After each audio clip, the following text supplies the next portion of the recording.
Olá pessoal, hoje mais um vídeo aqui no Advogado Explica. E eu queria trazer um assunto que está muito debatido hoje em nossos dias, e inclusive agora depois da decisão do Supremo Tribunal Federal no dia 17, última sexta-feira, a respeito da redução da jornada de trabalho e do salário, bem como da suspensão do contrato de trabalho. Muitas dúvidas têm surgido no meio empresarial, no meio jurídico, entre empregados e empregadores a respeito desse assunto. Veja só, a medida provisória do governo 936, que prevê a redução da jornada, a redução do salário e a suspensão do contrato de trabalho, de fato foi uma medida urgente do governo, porque o objetivo foi reduzir o número de desempregados. Porque com as empresas, já muitas delas, milhares delas aliás, que fechou suas portas, muitos empregados já foram demitidos nesse decurso de tempo e outras empresas funcionando de forma precária, quer dizer, com número reduzido de funcionários. Somente as empresas essenciais, como supermercados, farmácias, o ramo de medicina, os hospitais, por exemplo, que estão funcionando praticamente 100%. As demais empresas estão funcionando de forma precária ou de forma reduzida. Então, o objetivo da medida provisória do governo foi o quê? Foi tentar preservar o emprego e a renda e, ao mesmo tempo, garantir a continuidade e a existência das empresas. E um outro aspecto também, uma outra razão, foi para reduzir o impacto social, o desemprego, a miséria, e que a desigualdade social aumentasse mais ainda. Então, o objetivo do governo foi, pelo menos, evitar que 8 a 10 milhões de empregados fossem demitidos com essa medida provisória. O governo vem ajudar as empresas e vem ajudar os empregados. Então, veja só, reduzir a jornada com a redução do salário. A possibilidade disso está prevista nessa medida provisória. Vamos pegar um exemplo, por exemplo, de um funcionário que recebe R$2.000. Lá na medida provisória prevê os índices de 25%, de 50% e de 70%. Então o empregado ganha R$2.000. A empresa ela vai continuar trabalhando e necessita desse funcionário. Só que ela não tem condições de pagar a totalidade do salário, mais os encargos fiscais, mais os encargos previdenciários. Então ela pode reduzir o salário do empregado e o governo entrará com outra parte. Então veja só, um exemplo de um funcionário que ganha R$2.000. A empresa entra num acordo individual com esse funcionário e paga 50% do salário para ele, R$1.000. Então ele ganha R$2.000, vai passar a ganhar R$1.000. O empregado vai dizer, puxa vida, como eu me sustento apenas com R$1.000, se os R$2.000 era para as necessidades básicas da minha vida? Os outros R$1.000 é aí que o governo vem para ajudar a empresa e ajudar também o empregado. E como que isso funciona na prática? Veja só, esse valor de R$1.000 que falta do salário do empregado no caso da redução de 50% do salário dele, a empresa com seus R$1.000 e o governo com 50% do valor do seguro-desemprego, do valor que ele teria direito ao seguro-desemprego.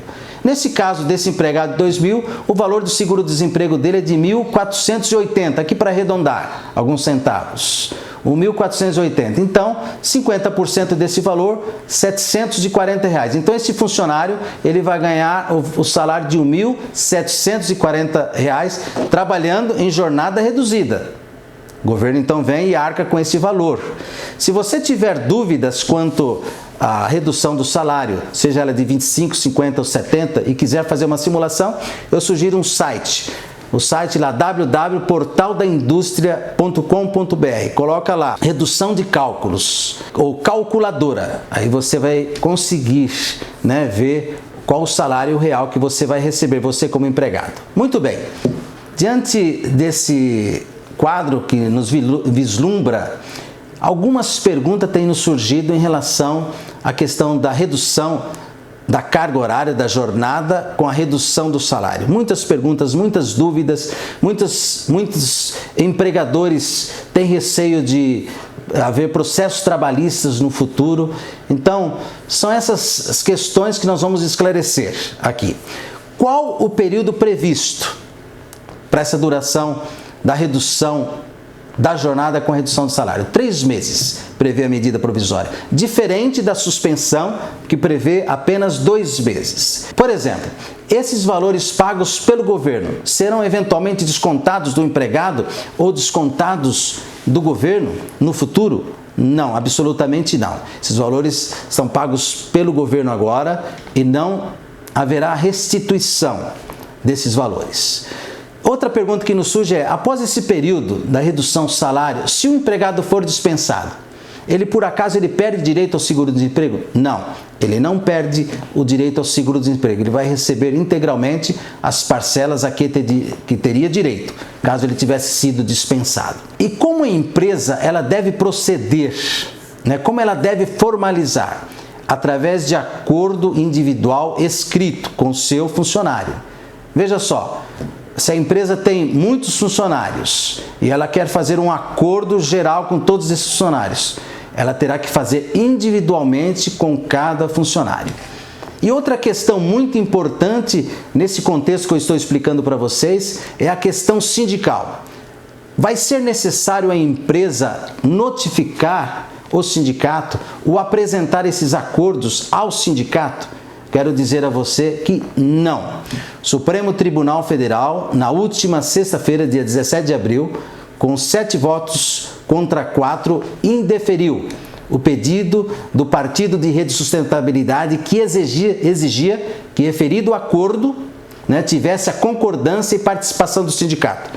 E a decisão do Supremo Tribunal Federal foi acertada porque isso traria uma burocracia muito grande, uma dificuldade e atrasaria muito a implementação pela empresa com o empregado nesses acordos, o que inviabilizaria e talvez traria mais desemprego ainda do que já existe. Então veja, não há necessidade do acordo da presença do sindicato nesses acordos. A empresa deverá apenas notificar após a realização do acordo, mas não precisará ter autorização sindical. O empregado que foi registrado, por exemplo, recentemente, é uma outra indagação, faz 20 dias, 1 mês, 2 meses, ele também entra nesse plano de benefício emergencial proposto pelo governo? A resposta é sim, ele também tem direito, igual outro funcionário que tem mais anos de casa. E o empregado que tem 2 empregos, esse empregado, ele tem direito ao benefício de uma empresa e da outra de forma acumulada? A resposta é sim. Geralmente esses empregados, eles trabalham na área de saúde, trabalham em regime de 12/36, às vezes trabalham no hospital, trabalham numa clínica, em empregadores diferentes, empregados na área de portaria, de vigilância, que trabalham em regime de 12/36 também. Então, muitos deles, há milhões de funcionários que têm 2 empregos. Esses empregados que assim trabalham, eles têm direito, de forma acumulada, com exceção apenas dos empregados intermitentes, que são aqueles empregados que trabalham de forma descontínua. Eles só terão direito ao benefício de uma empresa, ainda que trabalhe para outras, nesse caso. Agora, como a empresa, então, deve proceder para que o empregado receba do governo? A medida provisória prevê que deve ser notificado o Ministério da Economia. Aquele contrato individual deve ser informado ao Ministério da Economia. Então, veja, para essa questão, evidentemente, você deve procurar o seu contador, você que é empresário, porque ele saberá ver todos os procedimentos em relação a isso. Mas eu apenas indico aqui, eu oriento aqui nesse caso, que para os trabalhadores de forma geral, o Empregador Web, é o aplicativo do governo, que é o mesmo que formaliza a questão do seguro-desemprego, que é o vigente para essa informação da comunicação ao Ministério da Economia. No caso dos empregadores domésticos, é o E-Social, aquele que já é feito para o pagamento de salário e recolhimento do Fundo de Garantia. Agora, qual que é a consequência se a empresa não informar ao Ministério da Economia? A redução da jornada e a redução do salário. A empresa vai ter que arcar com a totalidade do salário, até que ela regularize essa situação. Em relação a essas perguntas que nos foram dirigidas em relação à redução do salário e da jornada. Se você ainda ficou com dúvidas, pode colocar no comentário. Vai ser uma alegria, um prazer muito grande de poder, responder e compartilhar com vocês. No próximo vídeo, nós queremos falar sobre a suspensão do contrato de trabalho. Esse tema está entrelaçado, está relacionado ao mesmo tema que nós falamos, com algumas diferenças. Então eu gostaria de falar para vocês no próximo vídeo sobre a suspensão do contrato de trabalho. Eu gostaria de agradecer a você, internauta, que esteve conosco nesses minutos. E se você gostou do vídeo, que você achou importante esse vídeo, eu gostaria que você fizesse o registro no canal e clicasse aí no botão do sininho para que você recebesse esses outros vídeos, que nós estaremos produzindo com esses assuntos relacionados ao trabalho e outros assuntos muito importantes à vida civil, à vida de cada um de nós neste país. Tá certo? Eu agradeço, obrigado, até o próximo vídeo.